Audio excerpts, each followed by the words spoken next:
This video is brought to you by Nebula.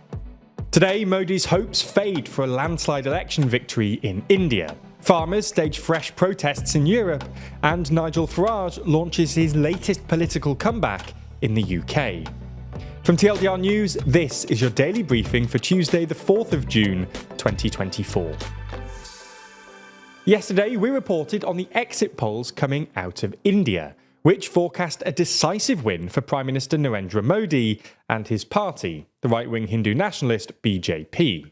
However, with counting now actually underway, it seems like Modi's hopes for a landslide victory are fading, and while he is still projected to win, it may well be with a reduced majority. India's lower house of parliament, the Lok Sabha, has 543 seats, meaning 272 seats are needed for a majority. At the last election, Modi's BJP won 303 seats, while the BJP-led National Democratic Alliance, or NDA, won a combined total of 353 seats. But at the time of writing, with votes still being counted, the BJP is only ahead in 237 seats and has won 3, while its alliance is leading in nearly 300 seats. This means that if the final results do end up looking like this, the BJP will have lost the majority that it held as an individual party, though its alliance would still retain an overall majority, but a reduced one compared to 2019, and well below the landslide or even supermajority victory that the exit polls had forecast. Meanwhile, the main opposition Indian National Congress, known as Congress, which leads the multi-party India alliance, is performing better than expected. In 2019, Congress won just 52 seats, but is now, mid-count, leading in 98 seats and has won 1, while the opposition alliance overall was leading in more than 220 seats. India's election is a monumental democratic exercise, with nearly 1 billion eligible voters, and voting split into 7 phases across 6 weeks. Modi, in office since 2014, had been seeking a historic third term, and while it looks like he's done that, the fact that it may be with a slimmer majority, that he may have to rely on allies in parliament, and with the opposition in a relatively stronger position than expected, this all means that he'll face a very different political dynamic going into his new term. There's more on the way, but remember to subscribe and ring the bell for more daily briefing tomorrow.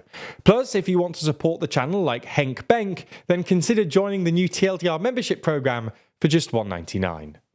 Over to Europe now, and with EU elections looming in the coming days, Spanish and French farmers blocked roads along their shared border in the Pyrenees Mountains yesterday.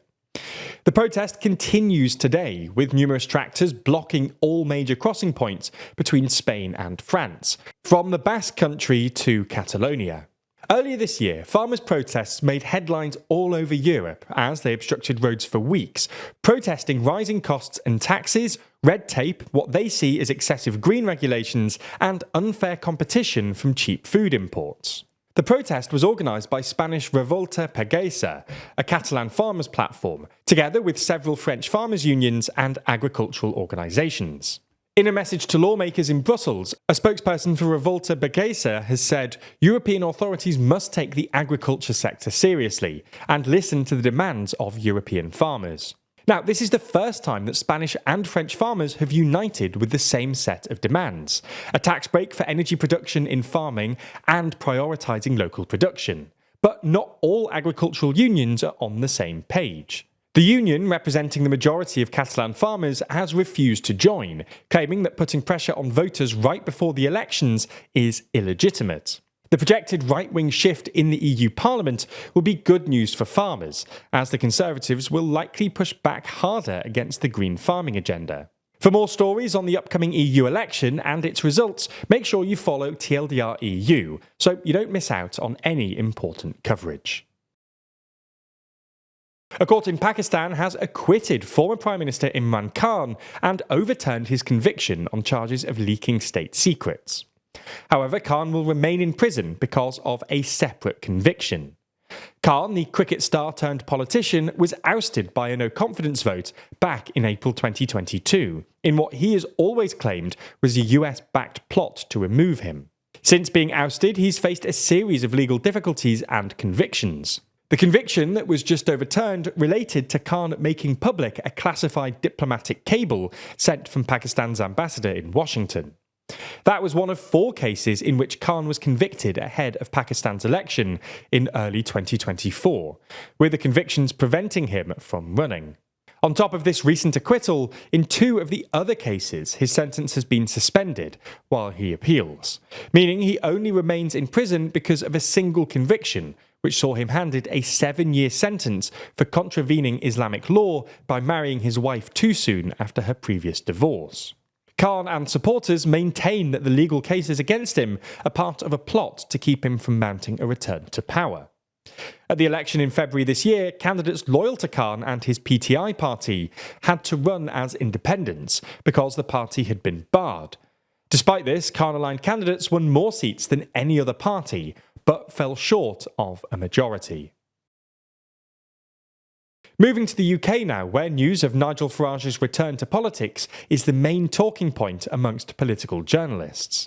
Only a week or so ago, Farage declared that he would not be standing in this election, with him instead saying that he's going to focus on the election in the US. However, having reflected and being goaded by Piers Morgan on Question Time, Farage has decided that he is going to stand in the election, contesting the seaside constituency of Clacton. He also stated that he's going to take over the leadership of the Reform Party from Richard Tice by mutual agreement, and promised that he'd lead the party for at least 5 years. While this will come as welcomed news to Reform UK candidates and supporters, it's come as deeply unwelcomed news for the Tories.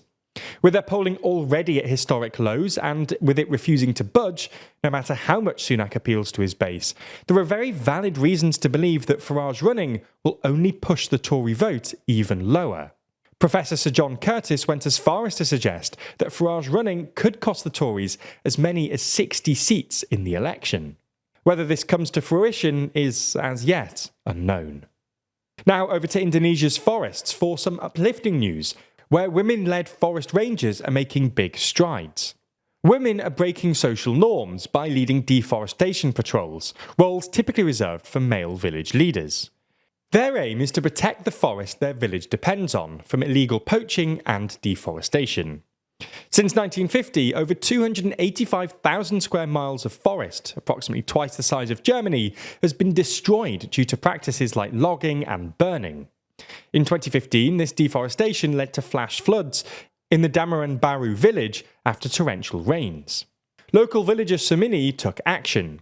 She persuaded the women in her village to start a patrol and has since formalised and registered the group. This initiative has empowered local women to participate in forestry while preserving the local forests.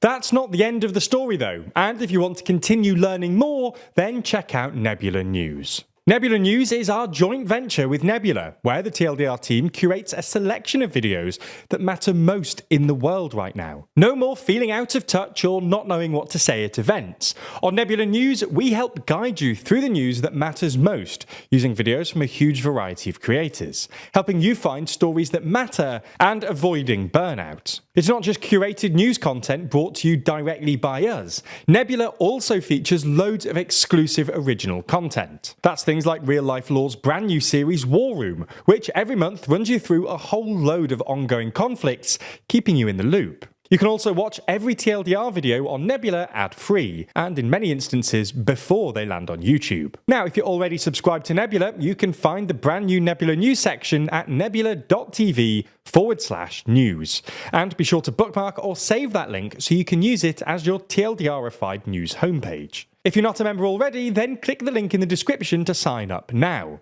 If you do, you'll get 40% off an annual plan by using our link. That's less than £2 a month. Plus, Nebula will know that you came from us, which really helps us out.